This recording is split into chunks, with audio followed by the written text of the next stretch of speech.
She's allegedly wearing no makeup. Meanwhile, she's got like the perfect blowout. Like she's completely camera ready. And she also is pretending. Meghan Markle Googled, is the race car an actual car? This is why it's so nice to not have makeup on.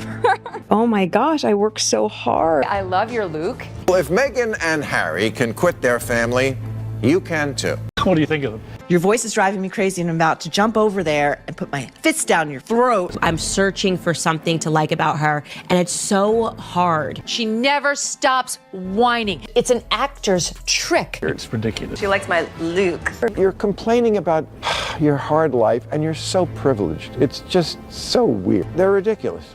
I think the woke have been asleep.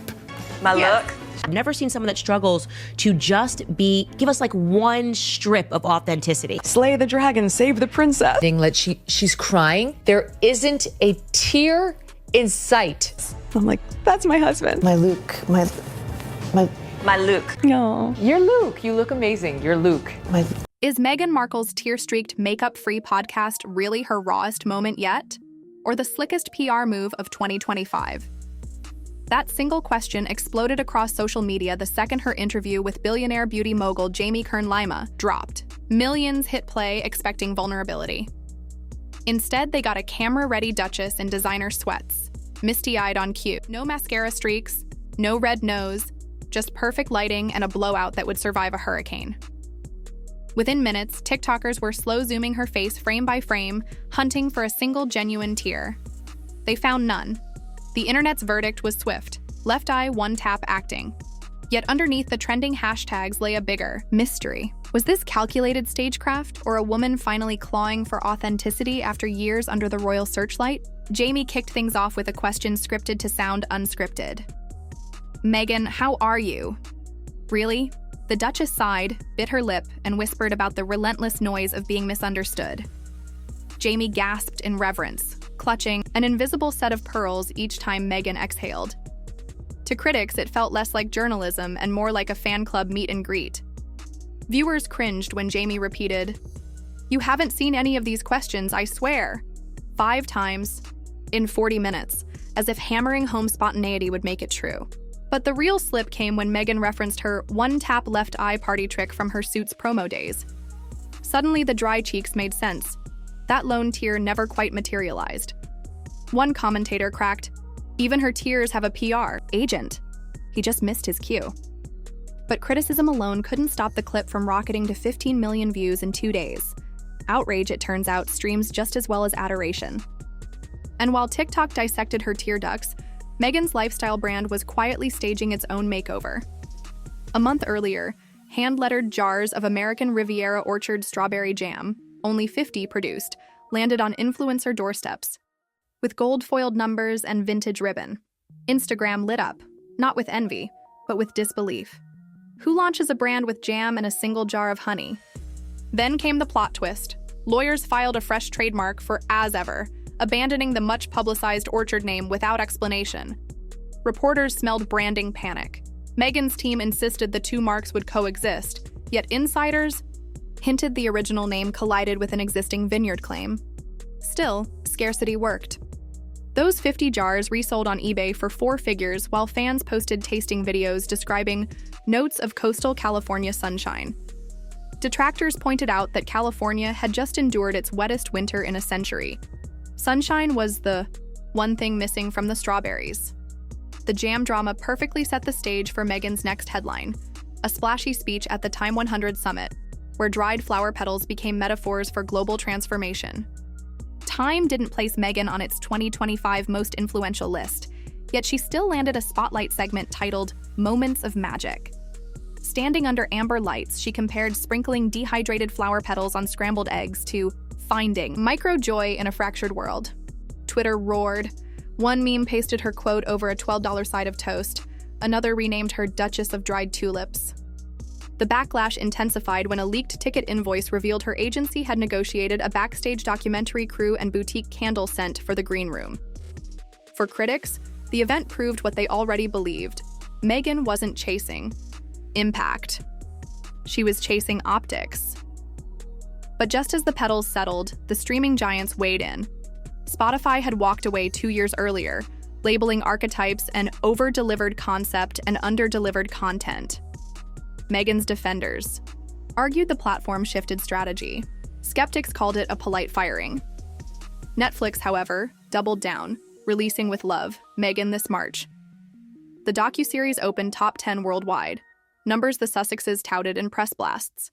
But inside Hollywood, execs whispered that early drop metrics masked high fall-off rates after episode 2. Viewers complained of glacial pacing and storylines polished smoother than a palace banister. Ironically, the backlash delivered its own retention win. Hate watchers binged through outrage just to join the discourse. Netflix's gamble paid in views, yet questions lingered. Can a brand survive on controversy alone? The answer arrived from a courtroom, not a studio. Prince Harry's February 2024. High Court appeal to force publicly funded police protection on UK visits fell flat. The judge ruled private stature outside working royal status barred. Automatic security. Harry responded on BBC News this May with somber laments about my father's grandchildren. Critics labeled it emotional extortion, accusing Harry of wielding King Charles's cancer in a sympathy play. Royal insiders anonymously fumed, alleging every private call risked surfacing in a docuseries. Overnight, Jarka royal pity party trended, drowning out Meghan's podcast chatter. One commentator quipped, "When your rebrand collides with your husband's relitigation, you don't get synergy, you get a soap opera." And as the palace saga dragged on, whispers from former staff resurfaced, whispers the couple had hoped were buried. In 2021, Buckingham Palace quietly commissioned an external review into bullying accusations leveled at Meghan by 2 senior aides. The final report was suppressed to protect confidentiality, but January 2024 saw an ex-press secretary break an NDA in a tell-all.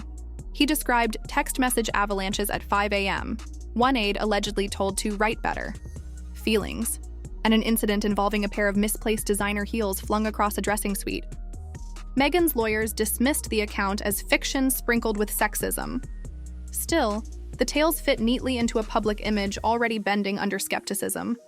Each new anecdote sparked fresh viral threads. Duchess of Drama, High Heel Saga, Heelgate. By spring, the couple found themselves fighting 3 battles: brand credibility, family reconciliation, and employee fallout, while social media staged the loudest trial of all. TikTok creators mashed up Meghan's calm podcast voice with footage from her red carpet days, adding text overlays like, "No ma'am, your bronzer could deflect laser beams." Meanwhile, supporters countered with montages of racist tabloid covers, arguing that the Duchess was enduring a digital witch hunt. The clash turned her very existence into engagement bait. One side fed on rage, the other on empathy, and the algorithm rewarded both with limitless reach. Even neutral viewers found themselves sucked in by curiosity. Was Meghan truly a narcissist gaming the system, or a public figure trapped in an unwinnable narrative? Every scroll promised a new reveal, a hidden clip, a leaked email. The audience couldn't look away, precisely the definition of high retention. On the podcast, Meghan confessed she writes nightly emails to her children, ages 5 and 3, so they'll have a history of my heart. Critics erupted.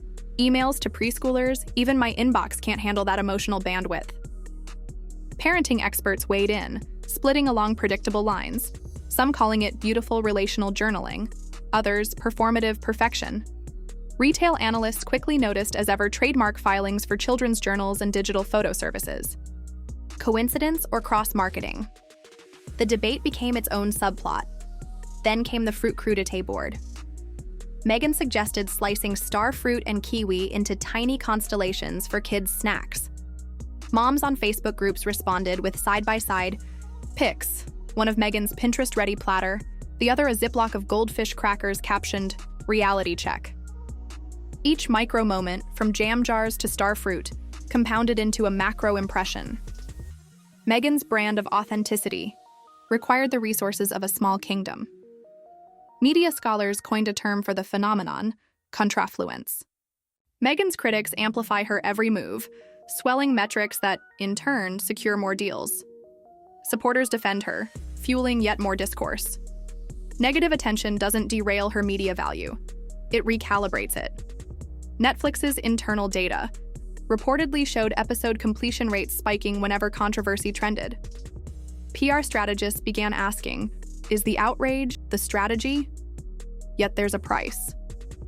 Polls in both the US and UK show declining favorability for the Sussexes year over year. Streaming checks may clear, but long-term brand equity is slipping. And as Harry's legal fights intensify, now eyeing the European Court of AC, human rights analysts warn that sympathy fatigue eventually drags viewership down. Outrage has an expiration date. Media scholars coined a term for the phenomenon, contrafluence. Meghan's critics amplify her every move, swelling metrics that, in turn, secure more deals. Supporters defend her, fueling yet more discourse. Negative attention doesn't derail her media value. It recalibrates it. Netflix's internal data reportedly showed episode completion rates spiking whenever controversy trended. PR strategists began asking, is the outrage the strategy? Yet, there's a price. Polls in both the US and UK show declining favorability for the Sussexes year over year. Streaming checks may clear, but long-term brand equity is slipping. And as Harry's legal fights intensify, now eyeing the European Court of AC, human rights analysts warn that sympathy fatigue eventually drags viewership down. Outrage has an expiration date.